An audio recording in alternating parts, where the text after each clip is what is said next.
Well, it's a big week for restaurants. Dining rooms will be allowed to reopen on Thursday. Patios were allowed to reopen on Friday. And some local restaurants are taking heat this morning for having a lot of customers, but not a lot of social distancing. Austin Love is live in the flats this morning with much more on this. Good morning, Austin.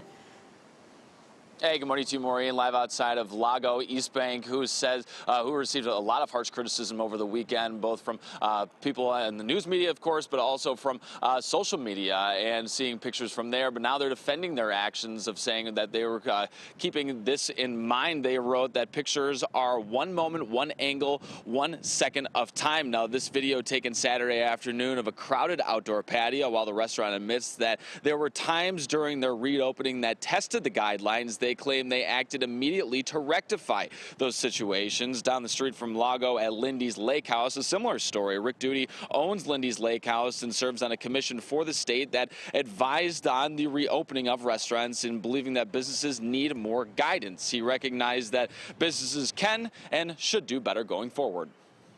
Probably should have done a better job as his advisory committee on being more definitive. And we were supposed to be self-policing.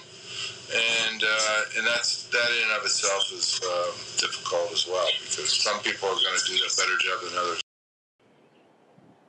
Now, Governor DeWine's office is aware of these situations that are not just happening here in Cleveland, but all over the state. There's been a number of recordings here in Columbus, Cleveland, of course, and also Cincinnati. And he called that these restaurants, what they were doing, irresponsible. For a full on his statement, Governor DeWine's statement, and also the statement from Lago, you can head to our website, WKYC.com, Maureen.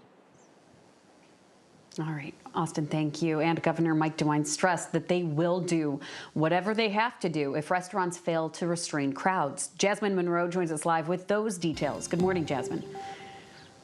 Hey, good morning to you, Maureen. That's right. Now, we can all admit that we are getting cabin fever, but that still doesn't mean we should not be social distancing. For restaurants like this, the patios began to open on Friday, and now with restaurants being open inside and outside, we want to definitely be very precautious before we head outside. So here's what we do know. Now that bars and restaurants are starting to reopen on Thursday, the governor is very serious when he says he wants to keep Ohio safe. Now, he said he'll do whatever it takes. That means DeWine had seen images of crowds this weekend saying it was very concerning. Now, DeWine's press secretary, Dan Tierney, said operators of businesses disregarding safety guidelines are being irresponsible and need to understand that these guidelines will be enforced. Now, the good news is that most Ohio bars and restaurants did do their part to follow best practices to keep patrons safe and socially distant.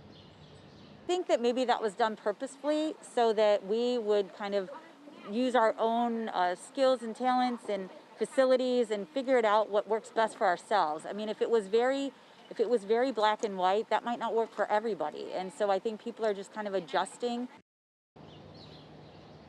Now, Governor DeWine said this is what's going to happen for Ohioans. What you have to do is play your part, because this determines whether or not kids will be going back to school in the fall. So, Maureen, a lot to think about for parents and, folks who do have kids. Yeah, absolutely. Jasmine, thank you.